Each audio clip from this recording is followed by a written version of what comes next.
Nos vídeos anteriores eu falei sobre 3 dos 4 tipos mais comuns de tinta no modelismo: as tintas esmalte, as tintas automotivas ou as lacas automotivas e as lacas acrílicas, que são aqueles tipos de tinta híbrido que você pode diluir tanto com água quanto com álcool ou com o próprio thinner das tintas automotivas. Eu deixei por último aqui para falar das tintas acrílicas. Aqui nós temos alguns exemplos. Essas tintas acrílicas são sem dúvida hoje as mais diversificadas que a gente tem no modelismo. É o que tem o maior número de fabricantes, o que tem as linhas mais completas. Acho que isso se deve a 2 fatores. Um é pelo fato de elas não serem inflamáveis. Elas podem transitar mais facilmente, podem ser despachadas via aérea. Elas têm menos restrições, porque o solvente é menos agressivo, tem menos problemas de ser uma substância tóxica, e eu acredito que também elas são de fabricação mais barata. Então, com isso, acho que os fabricantes estão dando prioridade para essas tintas. Hoje quase todos têm uma linha acrílica.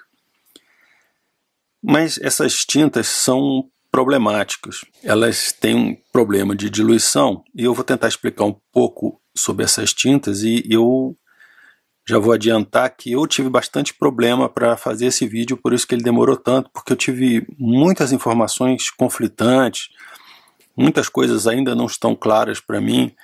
Eu vou tentar passar para vocês a ideia aí melhor que eu tive, mas eu acredito que pode ter falha aí no que eu vou dizer, porque eu vi muita informação contraditória.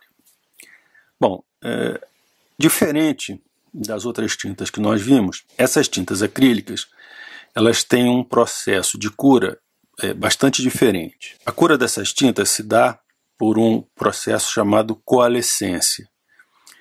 E eu vou tentar explicar primeiro então o que é a coalescência. Você imagina que o pigmento ele está aqui dentro desses frascos, dividido em vários pequenos gotículas de tinta, e que quando o solvente evapora, essas gotículas vão se aproximando e a atração entre elas faz com que elas se unam e formem o filme que a gente chama de cobertura de tinta. Então é um processo mais demorado e, em geral, a tinta, ainda que ela seque bastante rápido ao toque, ela leva bastante tempo para estar uma cura completa. Então é uma tinta que costuma enganar. Se você tentar, por exemplo, lixar essa tinta acrílica, quando ela aparentemente já estiver seca ao toque, você vai ter uma surpresa que ela vai descamar. Isso porque ela, ainda que na superfície ela esteja seca, a cura dela não está completa. Ela ainda está meio macia, então você acaba puxando, ela sai como uma pele. A tinta acrílica ela precisa de um tempo mais longo para você poder dar um tratamento como lixa, por exemplo. O problema principal que eu encontrei nessas tintas, e é o que deu origem ao título do vídeo, é que quando a gente fala dessas tintas acrílicas, a gente fala em tinta à base d'água. Pelo que eu consegui levantar de informação, isso não é bem assim. Nas tintas acrílicas, em que você usa a resina acrílica como o aglutinante, quando o solvente é puramente água, essa tinta não se chama acrílica, essa tinta é chamada na indústria como tinta látex. Então, se você tem uma tinta que é realmente à base d'água, ainda que ela use resina acrílica, ela não é chamada de tinta acrílica, ela é chamada de tinta látex. Isso já é alguma confusão, porque quando você pensa em tinta látex, você pensa em alguma coisa que envolva borracha, e efetivamente no início da fabricação dessas tintas elas levavam um componente de látex, mas isso já foi há muito tempo substituído por produtos sintéticos. Então, ainda que tenha o nome látex, não tem nada de látex nessa tinta. Quando a tinta acrílica, ela, ao invés de água, ela leva componentes químicos no solvente, então aí sim ela é chamada de tinta acrílica. Então, assim, comparando a tinta acrílica com a látex, a tinta acrílica é uma tinta mais cara, porque ela envolve componentes químicos. Em geral é uma tinta de melhor qualidade. O que ainda causa mais confusão é que, ainda que a tinta acrílica, ou seja, a que não leva só água como solvente, ela tem esses produtos químicos, ela é solúvel em água, ou seja, ainda que ela não leve só água no componente total, na fabricação da tinta, você pode reduzir a viscosidade dela usando água, porque ela é solúvel em água. Então, isso aí é mais um ponto de confusão. Bom, então aqui a gente tem essas tintas aqui e a gente pode ver que tem diferenças. Por exemplo, essa aqui é uma tinta acrílica muito boa, da Life Color, e o que ela diz aqui no rótulo é que ela não contém álcool, mas também, ainda que ele fala que ela seja uma tinta acrílica, ele fala aqui em diluível em água. Ou seja, provavelmente ela tem alguns outros componentes químicos aqui, ela não seria uma tinta à base d'água, ela seria uma tinta diluível em água. Já outras tintas, como por exemplo o AK aqui, que fala em tinta acrílica, ele fala que é uma tinta à base d'água. Então, se ela é uma tinta à base d'água, teoricamente ela é na verdade uma tinta látex. A coisa é confusa realmente, mas o importante é que seja ela uma tinta acrílica de verdade, ou seja, que tem no seu solvente componentes químicos, que não são somente água, seja numa tinta que realmente é à base d'água, todas elas são, em geral, não inflamáveis, então tem essa vantagem, e todas elas podem ser diluídas ou reduzidas com água. Um outro problema que a gente encontra nas tintas acrílicas é aquela questão dela coalhar, ou seja, dela empelotar, engrossar de repente. Isso é pelo seguinte: essas tintas, na verdade, elas são uma emulsão. E o que é uma emulsão? Uma emulsão é quando você tem um líquido diluído dentro de outro líquido, mas de forma que eles não se misturam. Então, essas tintas que são emulsões acrílicas, o que elas têm? Elas têm lá dentro delas a resina acrílica que vai formar, junto com o pigmento, a tinta. Elas estão diluídas em água ou em outros produtos químicos, mas essa resina e esse solvente, eles não estão misturados realmente. Um está dentro do outro. E é por isso que ela seca por coalescência, porque tem aquelas bolinhas lá, como eu expliquei, e que quando o solvente evapora, essas bolinhas se aproximam e se fundem formando a tinta. Mas esse equilíbrio da emulsão é um equilíbrio muito delicado. E pode acontecer com essa tinta o que se chama choque. Então, por exemplo, se você mistura nessa tinta algum tipo de redutor que não combine com esse equilíbrio que existe aqui dentro, a tinta leva um choque e essa aglutinação acontece de uma forma instantânea, e é por isso que você, de repente, vira aquela gosma, né? Fica aquela tinta toda empelotada. Isso se deve a esse equilíbrio muito delicado de uma emulsão. É por isso que é complicado você saber qual é o melhor thinner para usar com esse tipo de tinta, porque se ele afeta o equilíbrio da tinta, ele estraga a tinta imediatamente.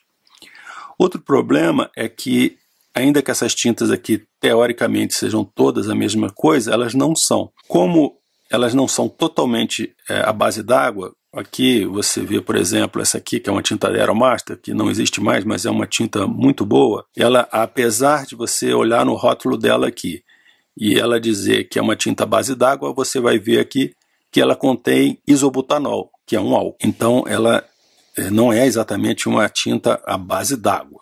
E a dificuldade é que você, ainda que essas tintas tenham todas elas essa mesma nomenclatura de tinta acrílica e teoricamente à base d'água, que é o que está escrito aqui, o único solvente que é universal para elas todas é efetivamente a água, porque qualquer outro solvente pode funcionar bem numa tinta e fazer a outra talhar, porque afetou o equilíbrio interno da tinta. Então é complicado você trabalhar com diferentes tintas acrílicas, porque os solventes entre elas não são intercambiáveis. Um solvente que vai funcionar bem numa tinta não funciona na outra. E na minha experiência é pior.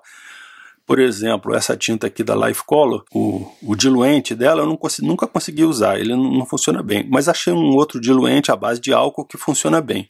Só que funcionou com todas as cores que eu testei, menos uma. Nessa determinada cor, ela talhou. E é o que mais ou menos acontece com essas tintas. Às vezes, o mesmo solvente, mesmo dentro da mesma linha de tintas, em cores diferentes, você vai ter resultados diferentes.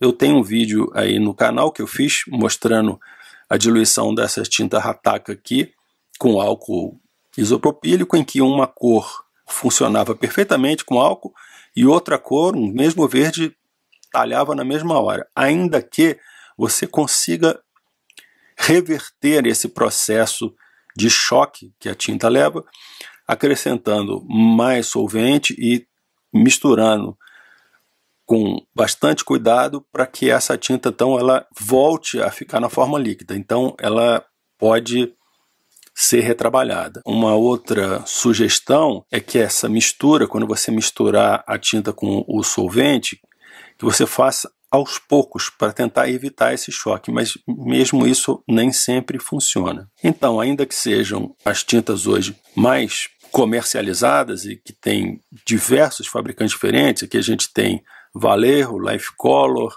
MIG, AK, Rataka, Akan, essa aqui é uma tinta que já não existe mais, ela era Aeromaster, depois passou a ser Testor, mas mesmo a Testor hoje acho que já não existe, mas tem diversas outras, pelas razões que eu expliquei, é a tinta mais desenvolvida, com maior gama de distribuição, mas é uma tinta complicada e para quem está iniciando é uma tinta difícil, pode ser motivo de grande frustração, principalmente usando no aerógrafo. Por quê? Porque quando a gente pega essas tintas, a maioria delas indica como diluente a própria água, e a água tem problema para usar no aerógrafo. A água é um líquido que tem uma tensão superficial muito grande. E o que significa isso? Quando um líquido tem uma tensão superficial grande, isso significa que ele seca com a tendência de formar pequenas gotículas. Vou botar uma foto aí para ficar mais claro o que é isso. Então, se você aplicar a tinta muito molhada, ela quando secar vai formar gotículas e você vai ficar com uma superfície irregular. Por outro lado, a água também ela seca mais devagar, ela evapora mais devagar. Então, quando você aplica sobre a superfície, o ideal é que a tinta atinja a superfície e seque o mais rápido possível. Eu estou falando disso no uso do aerógrafo. Ela seque o mais rápido possível para que a tinta não escorra por cima da sua superfície. E atingir esse equilíbrio na tinta acrílica é um problema, porque ela também seca muito rápido na ponta do aerógrafo. Então você tem dois limites, ou ela escorre muito, ou ela já chega muito seca na superfície e vai ficar com um acabamento muito rugoso. Isso é um problema a mais, porque você tem taxas de diluição diferentes de tinta para tinta, mas pior, você dentro da mesma linha de tinta, você pode ter cores que trabalham com uma diluição e cores que vão trabalhar melhor com outra diluição. Então isso, para quem está começando no modelismo, é um problema, porque é difícil trabalhar com essas tintas, elas são problemáticas, e se você tiver mais de um tipo de tinta, aí o problema vai ser pior ainda, porque você não vai poder usar o mesmo solvente. Ao contrário, por exemplo, de uma laca que a gente viu lá, se você pegar qualquer tinta laca de modelismo ou não, você vai diluir ela com o thinner para nitrocelulose e ela vai funcionar, todas elas vão funcionar perfeitamente iguais, sem nenhum problema, e não vai ter variação de cor para cor. Já essa aqui é problema, você vai ter que definir qual thinner funciona melhor para cada tinta, qual é a proporção de diluição para cada cor, é uma coisa bastante complicada, mas claro que tem as vantagens de ser uma tinta que você hoje encontra com mais facilidade, é uma tinta que não tem cheiro praticamente nenhum, então você pode aplicar ela sem grandes problemas, sem ter que precisar de cabine de pintura, com uma área com mínimo de ventilação e com mínimo de proteção, é realmente uma vantagem. Também elas são tintas que, como elas na maioria das vezes tem água como um componente principal, ela é uma tinta que dura muito tempo, porque a água evapora pouco, então ela tem um tempo de vida no pote muito grande. Você consegue manter essas tintas por muito tempo em condições de uso. Como a gente viu aqui, é uma tinta que tem vantagens e desvantagens, é uma tinta difícil de trabalhar, principalmente para quem está começando. Eu estou falando aqui sempre no aerógrafo. No pincel já é outra história. As tintas da Vallejo, por exemplo, não essa aqui. Essa aqui é a Model Air. Teoricamente ela já está diluída para uso no aerógrafo, ainda que eu nunca tenha conseguido usar ela direto do vidro. Mas se você pegar uma Model Color, ela é ótima para aplicar no pincel, porque aí as características dessas tintas, elas são ótimas para o pincel. Por quê? Porque elas secam devagar, elas têm um processo de cura mais lento, então ela tem uma tendência a espalhar melhor, ela dá uma boa cobertura por causa do pigmento, então você praticamente não vai ter nenhum tipo de marca de pincel quando você usar essas tintas. Para quem usa no pincel, elas são excelentes, mas para usar no aerógrafo são tintas problemáticas até você encontrar o thinner correto e a diluição correta. Então, com isso aqui, eu acho que eu fechei as 4 tintas principais que se usa no modelismo. E como essas tintas aqui são as mais complicadas de se usar, eu vou tentar, nos próximos vídeos sobre tintas, falar um pouco da diluição dessas tintas, de como aplicar elas no aerógrafo, qual é o tipo de solvente que funciona melhor para mim, e mostrar que com essas tintas, ainda que com os problemas que elas têm, dá para fazer trabalhos bastante delicados com elas no aerógrafo, dá para você fazer camuflagens, mesmo em objetos pequenos, você consegue fazer camuflagem à mão livre tranquilamente. Tudo é uma questão de acertar a diluição e o tipo de solvente que você vai usar para reduzir a viscosidade da tinta. Vamos ver isso então nos vídeos daqui para frente.